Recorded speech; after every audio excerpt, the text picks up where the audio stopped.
नाबालिग से यौन शोषण के आरोपों में घिरे आसाराम को ट्रांजिट रिमांड पर सूरत लाया जा सकता है। सूरत में 2 बहनों ने आसाराम और उनके बेटे नारायण साईं पर यौन शोषण का आरोप लगाया है।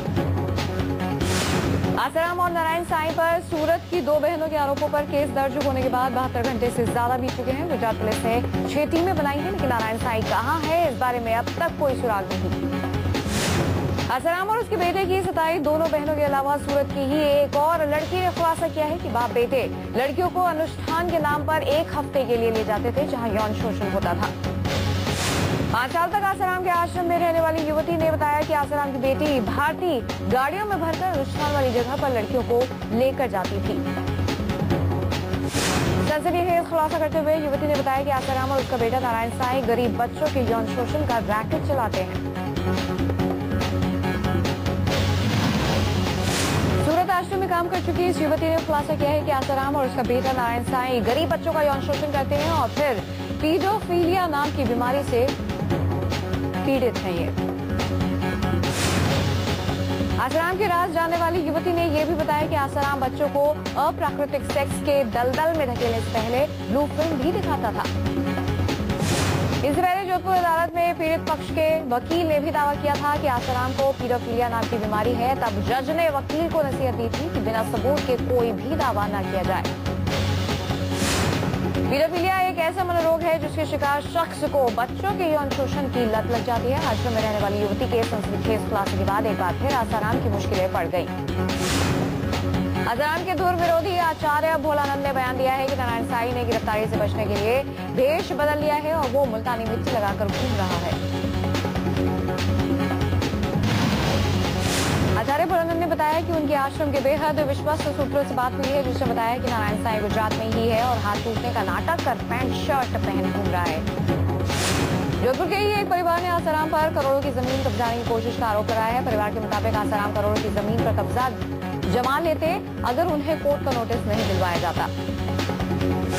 परिवार ने आसाराम पर हत्या का आरोप भी लगाया है। कोर्ट का नोटिस दिलवाने के बाद परिवार को जान से मारने की धमकियां मिलने लगी और रहस्यमय हालात में उनके परिवार में एक बच्चे की हत्या भी हुई। परिवार दहशत में जीने को मजबूर है। कॉमेडियन एक्टर प्रशांत पांडे लोगों को ठगने के आरोपी आसाराम और दूसरे पापाओं पर एक फिल्म बनाने जा रहे हैं, जिसका नाम है चल गुरु हो जा शुरू। समाज सेवी अन्ना हजारे ने कहा है कि आसाराम ने गलती की है तो सजा तो भुगतनी ही पड़ेगी, लेकिन सबसे बड़ा सवाल ये पैदा हो गया है कि आखिर विश्वास करें तो किस पर।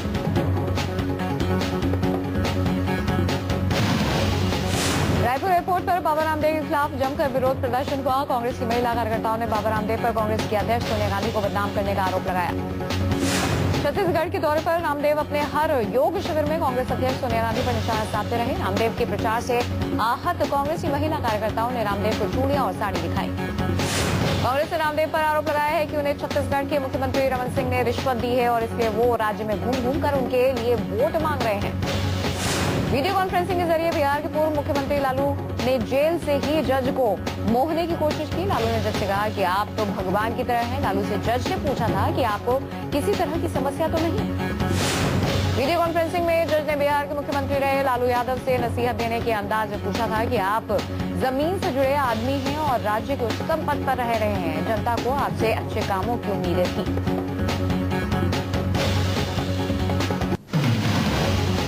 महाराष्ट्र के नांदेड़ में सुरक्षा एजेंसियों ने फोन रिकॉर्ड किया है, जिसमें कहा गया है कि दुल्हन तैयार है, शादी के लिए आ जाओ। पुलिस को शक है कि ये आतंकियों के बीच हुई बातचीत का कोड वर्ड है, जिसमें धमाके की साजिश रची जा रही है। पिछले दिनों सुरक्षा एजेंसियों ने नांदेड़ में अरबी में एक फोन कॉल रिकॉर्ड किया था। इसका अनुवाद करने पर पता चला कि आतंकी एक कोड वर्ड का इस्तेमाल कर रहे हैं, दुल्हन तैयार है, शादी के लिए आ जाओ। मध्य प्रदेश के खंडवा में जेल से सिमी के संदिग्ध आतंकी फरार हो चुके हैं। इसके अलावा मुंबई में कोर्ट में सुनवाई के दौरान भी अफजल उस्मानी नाम का एक आतंकी भाग चुका है। पुलिस को शक है कि कहीं ये फरार आतंकी मिलकर ब्लास्ट की साजिश को अंजाम न दे। आतंकी संगठन मुजाहिदीन में अब फूट की खबरें आ रही हैं। एक तरफ जहां भटकल ग्रुप है तो दूसरी ओर डॉक्टर शाहनवाज का ग्रुप, दोनों अब एक दूसरे पर हावी होने की कोशिश कर रहे हैं। अपनी पकड़ मजबूत करने के लिए शाहनवाज ग्रुप धमाकों की साजिश रच रहा है।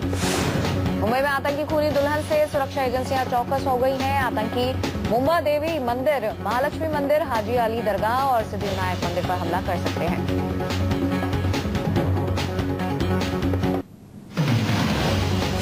कांग्रेस के उपाध्यक्ष राहुल गांधी आज यूपी में 2 रैलियां करेंगे। रामपुर और अलीगढ़ में राहुल गांधी समाजवादी पार्टी के अखिलेश सरकार पर हमला बोल सकते हैं। कल उन्होंने मायावती को निशाने पर लिया था।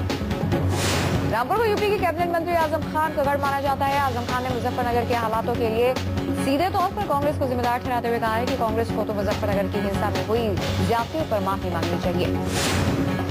बीएसपी ने राहुल गांधी के खिलाफ मोर्चा खोल दिया है। स्वामी प्रसाद मौर्य ने कांग्रेस पर भ्रष्टाचार के आरोप लगाते हुए कहा है कि यूपी में कांग्रेस को मायावती से डर लगता है।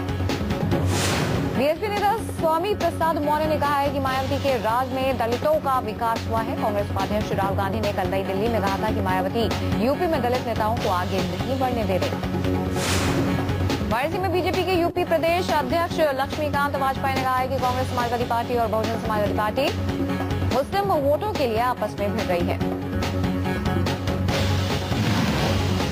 प्रधानमंत्री मनमोहन सिंह 4 दिन की विदेश यात्रा पर आज रवाना होंगे। पीएम ब्रुनई और इंडोनेशिया का दौरा करेंगे, जहां वो कई अहम आर्थिक व्यापारिक समझौते पर बात कर सकते हैं।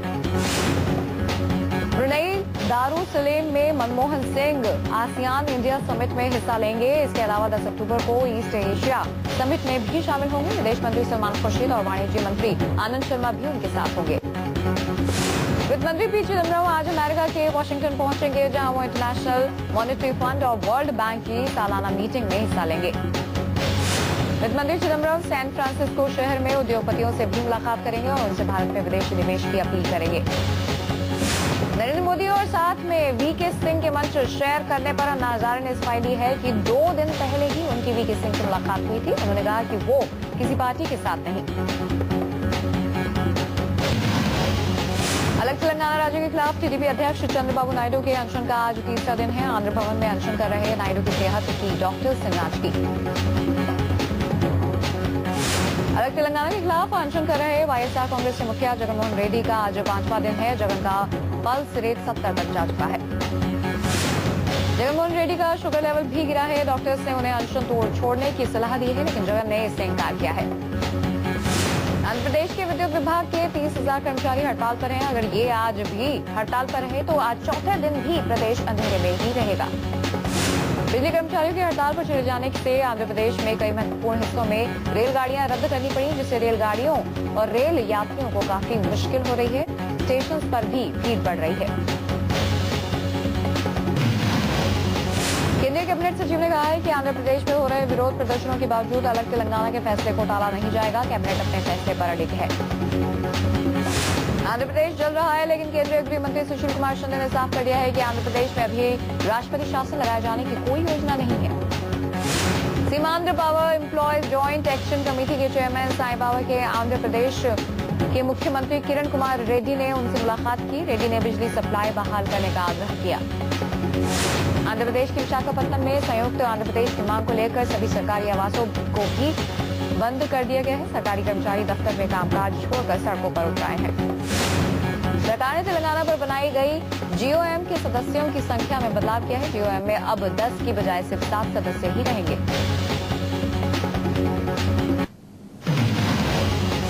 बीजेपी के वरिष्ठ नेता गोपीनाथ मुंडे ने मुंबई क्रिकेट संघ के अध्यक्ष पद के लिए नामांकन भरा। वो 18 अक्टूबर को होने वाले चुनाव में टॉप पोस्ट के लिए नामांकन भरने वाले पहले बड़े राजनीतिक नेता हैं। गोपीनाथ मुंडे ने कहा है कि एमसीए कई समस्याओं का सामना कर रहा है, सुविधाओं की कमी है और मैं उसमें सुधार करना चाहता हूं। बिहार के मुख्यमंत्री नीतीश कुमार के करीबी माने जाने वाले जेडीयू नेता उमेश प्रसाद सिंह ने बीजेपी नेता सुशील मोदी के बयान का खंडन किया है। उमेश प्रसाद सिंह ने कहा है कि चारा घोटाले में नीतीश और शिवानंद ने कभी रिश्वत नहीं ली। यूपी के गोरखपुर में मुख्यमंत्री अखिलेश यादव ने छात्रों को लैपटॉप बांटे। अखिलेश ने अपने हाथों से छात्रों को लैपटॉप सौंपे। आगरा में ताजमहल की सुरक्षा को बढ़ा दिया गया है। सरकार ही नहीं, सुप्रीम कोर्ट भी बेहद संजीदा है। ताज की आंतरिक सुरक्षा की जिम्मेदारी सीआईएसएफ की है, तो बाहरी सुरक्षा सिविल पुलिस के हाथ में है। सरकार अगर गैस सिलेंडर डिस्ट्रीब्यूटर्स का कमीशन बढ़ाने की सिफारिश मान लेती है तो घरेलू रसोई गैस सिलेंडर का दाम आने वाले दिनों में ₹3.50 प्रति सिलेंडर तक बढ़ सकता है। घरेलू रसोई में काम आने वाले 14 किलो के गैस सिलेंडर पर कमीशन इस बढ़ोतरी के बाद 40.71 रुपए प्रति सिलेंडर हो जाएगा। इससे पहले अक्टूबर 2012 में भी कमीशन बढ़ाया गया था। सूत्रों के हवाले से खबर आई है कि सीबीआई एयरसेल मैक्सिस डील मामले में अगले हफ्ते फाइनल रिपोर्ट दाखिल कर सकती है। मामले में पूर्व मंत्री दयानिधि मारन और उनके भाई कलानिधि आरोपी है। सीबीआई की एक टीम ने आज कोयला मंत्रालय के कुछ अधिकारियों के साथ गुम हुई फाइलों के संबंध में एक मीटिंग की। बोधगया के बौद्ध मंदिर में थाईलैंड के राजा ने 250 किलोग्राम सोना भेंट किया है। बोधगया में इतने बड़े चढ़ावे के बाद सुरक्षा के मापदंडों को और सख्त कर दिया गया है। जम्मू कश्मीर के केरल में ऑपरेशन खत्म 15 दिन से चल रहा था ऑपरेशन। भारतीय सेना ने दी जानकारी, 7 घुसपैठिए हुए थे। केरल सेक्टर में सेना का ऑपरेशन पूरा हो गया है। सेना ने आतंकियों को मार भगाने का दावा करते हुए कहा है कि सर्च ऑपरेशन पूरा हो गया है, लेकिन इस इलाके में निगरानी जारी है। भारतीय सेना के मुताबिक किसी भी भारतीय चौकी पर कब्जा नहीं हुआ है। सेना कड़ी चौकसी कर रही है और घुसपैठ से निपटने के लिए पूरी तरह से तैयार है। मलकानगिरी में पुलिस को बड़ी कामयाबी मिली है। पुलिस एनकाउंटर के ढेर से 11 माओवादियों ने पुलिस के सामने सरेंडर किया है। मलकानगिरी में एक महिला ने भी सरेंडर किया है। ये माओवादियों की लेडी विंग की सदस्य है। मलकानगिरी इलाके में पुलिस की सख्ती के चलते नक्सलियों के हौसले पस्त हुए। बिक्री के मामले में मोटरसाइकिल ने कार को पीछे छोड़ा। कारों की बिक्री 0.73% बढ़कर 1,56,000 रही, जबकि मोटरसाइकिलों की बिक्री 70.44% बढ़कर 8,85,117 रही। नवरात्रि के मौके पर महिला शक्ति की दिखी मिसाल। भारत के सबसे बड़े बैंक एसबीआई की चेयरपर्सन बनी अरुंधति भट्टाचार्य। सरकार भारतीय कंपनियों को विदेशी उड़ानों में राह देने की कोशिश में है। 5 साल की घरेलू उड़ान और 20 विमानों के बेड़े जैसे नियमों में ढील देने के बारे में जल्द होगा फैसला। भारतीय रेलवे को इस साल 1 अप्रैल से 30 सितंबर के दौरान 65,354 करोड़ रुपए की अनुमानित आमदनी हुई है, जो पिछले साल की कमाई से 11% ज्यादा है। मुंबई में बॉलीवुड के सुपरस्टार ऋतिक रोशन ने रियल लाइफ के सुपर हीरोज को सम्मानित किया। बीमारियों के बावजूद हिम्मत से जूझने वाले लोगों को सम्मानित किया।